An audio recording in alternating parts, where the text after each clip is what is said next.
Hi everyone, I'm sorry it has been so long since I've last posted. I've just been super busy, but I'm hoping to get back on track with posting videos. Today I wanted to talk about how to prepare for clinical rotations. Now I'm going to go into how to study for different rotation shelf exams in separate videos, but this is just going to be a general guide on how to get started. What are some of the materials that you need to purchase before going into clinical rotations? And if any of you have any questions related to this, please feel free to comment below. I'm going to try my best to respond to all of you because I definitely want to help out. First and foremost, I'm going to share with you some of the most basic stuff that you need to get before starting. Numero uno, Death Note. Kidding.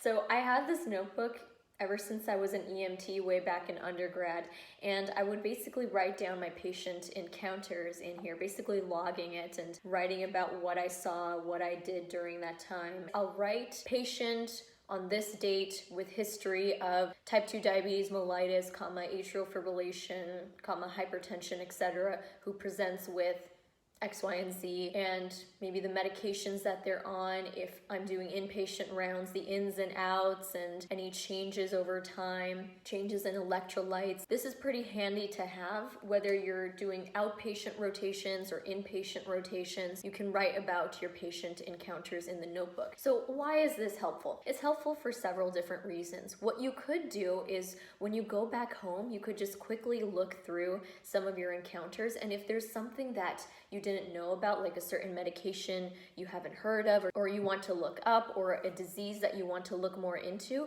you can go ahead and do that. Usually when you come back home from your day at the hospital, you're pretty exhausted and you just don't feel like doing anything except sleeping. But then again, you still have to study, you still have to do all of this other stuff. If you have your patient encounter written down in a notebook, you can go through it maybe the next day when you have more free time or you're feeling a bit more refreshed. It basically helps to improve your knowledge and can also help you with studying for your shelf exams. Now, you don't have to get the same type of notebook that I did. You could get a spiral notebook. Just make sure it's small enough that it fits in your white coat pocket. And of course, pens. You can never have too many pens. Have an extra pen for your friend, so just keep those pens in your pocket. Also, make sure you have a pen light, of course, so you could check the patient's eyes, nose, mouth. Make sure you have batteries for it as well, and maybe an extra pen light just in case the one that you have doesn't work and you don't have time to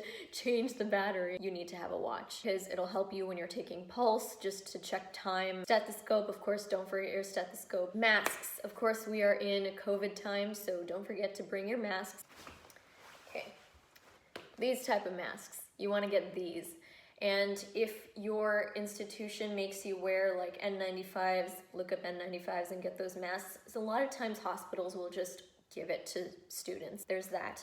And make sure you have a few boxes of these. And then also nitrile gloves. A lot of hospitals allow you to wear the gloves that, they have over there for the staff, but just in case, it's always nice to have a pair of your own. Make sure you get these type, but not those flimsy little cloth masks that don't really do anything. And keep an extra mask or two in your backpack or briefcase or whatever it is that you bring with you. Now, in terms of that, you might be wondering, what kind of bag should I bring? Some hospitals have lockers for medical students to use, so you can bring your backpack, even your laptop or iPad, notes and water bottle and whatever, and put it in the locker. But there are some places that don't have lockers for medical students to use. So, Sheree, where do you put your stuff? We put it on the ground.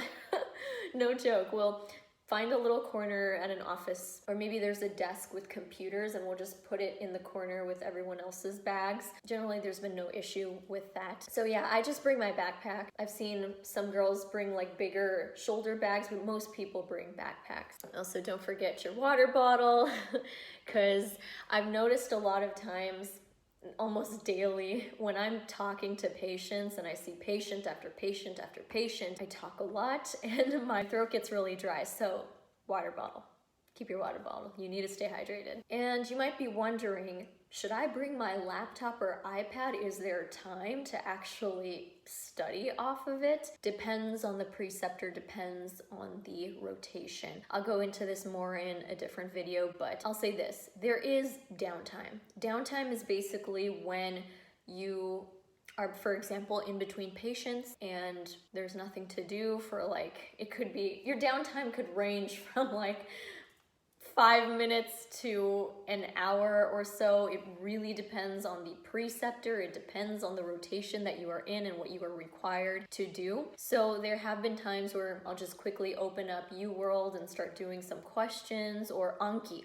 A lot of students do Anki, and they'll just go through real quickly their Anki decks and the flashcards and sometimes quiz each other, which I think is really beneficial. If you're sitting there just waiting with another medical student, why not quiz each other? But Anki is really useful when you have downtime as well.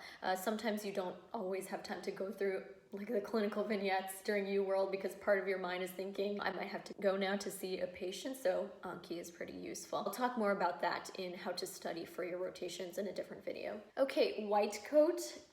Pretty obvious, you need to have a white coat. Just have at least 2 with you. Not on your person, but just with you in general, like one in your closet, one that you're wearing. Yeah, scrubs. Okay, so I've noticed that we've only really needed scrubs for surgery and can just have like 2 or 3 scrubs with you. Of course, you're going to have to get your hospital ID/badge. Keep it on your person at all times. Hand sanitizer, it's nice to keep hand sanitizer with you. Small bottle in your backpack or in your pocket. Some of the stuff that you see online that people tell you to get and then you spend money on it. There's this thing. It's basically, it's kind of nice. It's a clipboard. That's cool, right? So I actually liked using this in the beginning because when I'm presenting to my preceptor, I could have a sheet of paper here having written down everything, and then I'll just walk up to my preceptor and, talk about what I saw and what I discussed with the patient. So it's nice in that sense, but this is not a necessity, I don't think. It has helpful information on the side, just general stuff. Not required is kind of nice to have. Pocket med. People always talk about pocket med, it seems. You must have pocket med, it's so helpful, especially for your internal medicine rotation. To be honest, I see how it can be useful if you have the actual time to look at this stuff. You could quickly look through it, I guess, to just mentally prepare yourself. Or if there's a person with, say, acute pancreatitis, and you just go over it real quick, like what are the diagnostic techniques, the labs that I should look at, imaging. But to be honest, I didn't really use this much. I think I got turned off by how small the font is. But I think if you keep going over it, you'll be like, oh, okay, yeah, not bad. There's a lot of stuff that this doesn't have though. So I think it was related to UTIs or something like that. I don't remember, but I remember desperately trying to find like certain conditions on here and I just did not find them. So this could be useful to you, but you really have to remind yourself to look at pocket med and make it part of your routine, I guess. I've heard medical students say things like, read through the certain condition before your preceptor comes. You're gonna look so like awesome in front of your preceptor, like you know your stuff, but not really. I mean, if you're studying regularly, you're gonna know your stuff anyway, so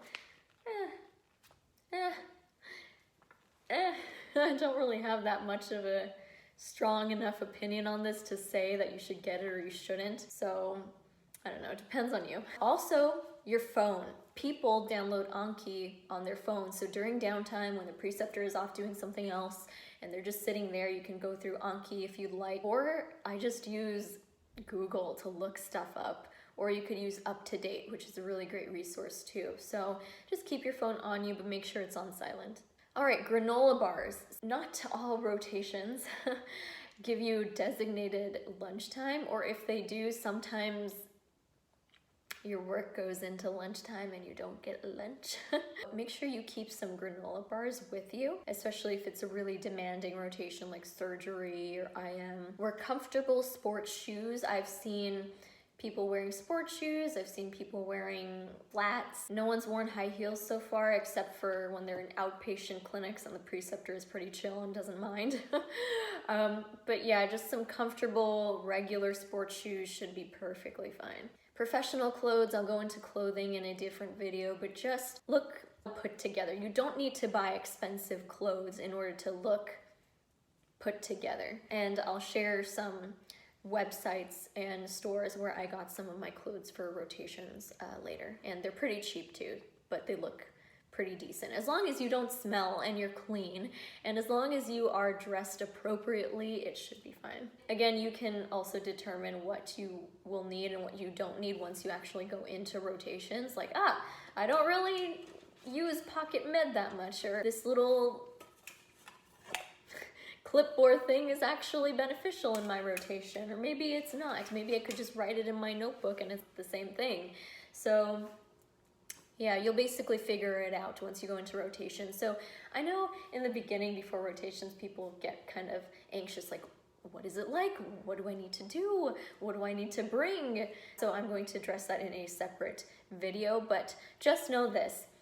Everyone starts out at least somewhat clueless. Even if you get clued in by your seniors and other people, you won't truly know what it's like until you actually enter into rotations. But once you do, you're going to find your way. You're going to figure out what works for you, what doesn't, what your preceptor's expectations are for that rotation and how you can fulfill them. So everything will be much clearer once you actually start. So don't worry about it too much right now. But here are some of your artillery, your very basic artillery that you might need.